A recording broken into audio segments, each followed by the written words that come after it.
Bom, o primeiro passo para construir um futuro sustentável é acreditar nele e começar a praticar. Primeiro, toda mudança começa internamente e sustentabilidade começa dentro de cada um. E a sustentabilidade começa com uma mudança de mentalidade. Então, a primeira coisa é perceber, por exemplo, que sustentabilidade não é uma restrição. Não é que, meu Deus, vai ser uma vida chata porque eu vou fazer menos coisas. Não, é um outro jeito de viver. E este outro jeito de viver pode ser muito mais interessante.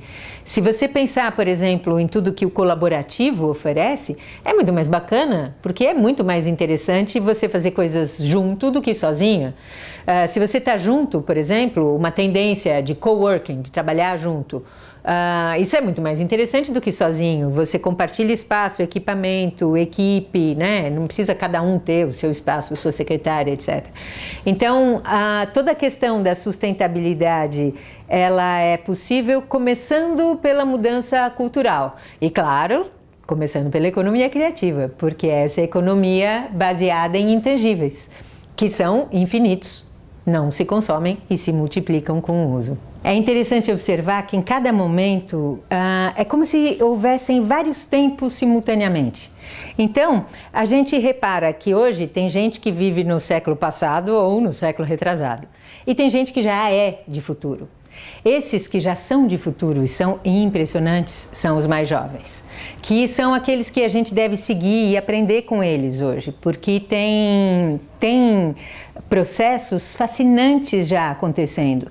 E seria muito importante para que esse futuro sustentável seja possível que a gente empoderasse cada vez mais a juventude. Que ela não precisasse, por exemplo, se formar, depois ter um MBA, depois para começar a fazer. Ela tem que começar a fazer quando tem 15 anos, porque é o momento em que a gente tem mais talento, está mais fresco, inova, etc. Então, todos os processos de participação, integração e empoderamento da juventude são absolutamente importantes.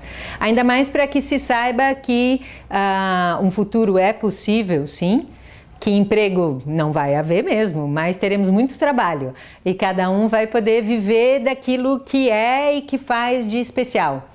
E esse tipo de informação precisaria estar sendo passado, o que implica, por exemplo, numa mudança na universidade, numa mudança na educação, etc. Mas, basicamente, se você deixa os jovens fazerem, cria condições e deixa que eles façam, o negócio vai embora, porque está tudo ali. Não há outro caminho para desenvolvimento sustentável que não seja a economia criativa. Por um motivo, primeiro, muito óbvio. A economia tradicional é toda feita a partir de recursos tangíveis, materiais, que são finitos, só existe um planeta, e que se consomem com o uso. Mas a economia criativa tem como matéria-prima intangíveis, que não se consomem com o uso, é o contrário, se multiplicam com o uso. A outra coisa interessante é que as coisas tangíveis você tem. O intangível você não precisa ter, você desfruta. Então, por exemplo, quando você tem uma experiência turística ou quando você ouve uma música, você não está consumindo algo, você está desfrutando. E isso abre todo um universo de possibilidades. E a outra coisa que é fundamental é que existem atividades que são as que a nossa economia tradicional está baseada e são, infelizmente, aquelas que ainda são consideradas prioridade pelo nosso governo, que não é um governo conservador, mas está sendo conservador nesse enfoque de economia. O que a economia criativa tem de interessante em relação às outras é que ela gera resultado financeiro, sim, como as outras. Só que as outras, muitas delas, geram apenas resultados financeiros.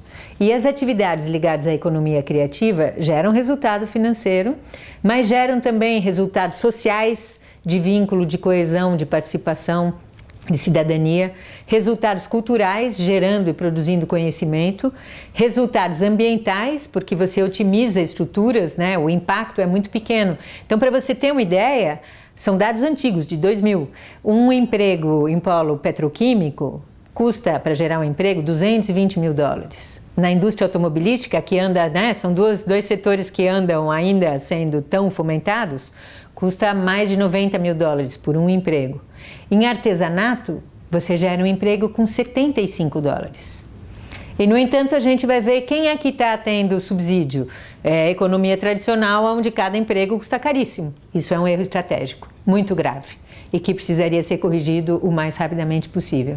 É muito interessante a categoria ideia do hotspot, primeiro porque é uma boa ideia a categoria ideia, porque o futuro ele não é setorial. O futuro é transversal, você tem coisas que não se encaixam numa categoria ou em outra, né? Não é moda ou fotografia, ou coisa assim. E essas coisas que são transversais, transdisciplinares, etc., elas são importantes para todo mundo. Portanto, é ótimo que essa categoria exista. O que a gente vê tem uma repetição bastante grande. Por exemplo, tem muitos projetos de reciclagem.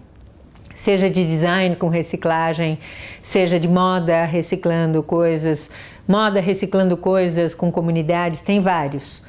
São projetos interessantes, mas isso já é uma coisa que está acontecendo.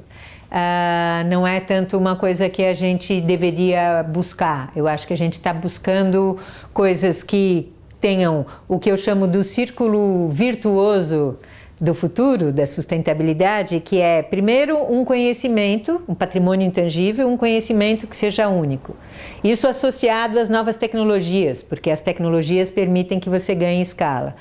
Essas duas coisas combinando, gerando processos colaborativos, processos onde mais gente trabalha junto, ou onde você junta a sociedade civil com o governo, e processos onde haja geração de riqueza, não apenas financeira, mas, como eu já falei, das outras riquezas que são muito importantes, da riqueza cultural, social e ambiental.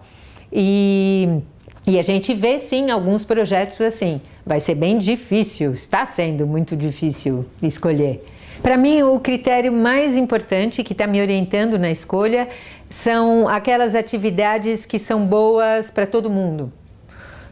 Então, que não vai beneficiar só um setor da economia criativa, ou um determinado local, ou num tempo reduzido.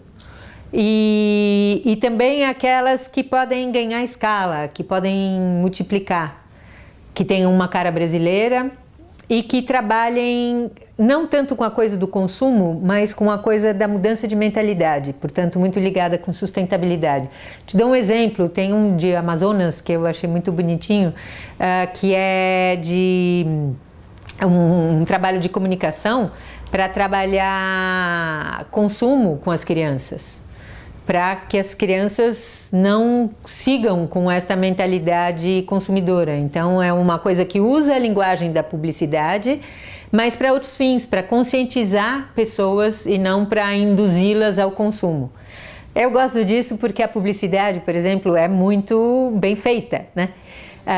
Mas seria lindo se a publicidade no futuro, como tem no livro, servisse para publicidade. Então, para ser aquela que ensina, inspira e motiva as pessoas a fazerem da cidade realmente um espaço público. E os meus critérios vão por aí, estão ligados ao coletivo, à sustentabilidade e ao bem comum.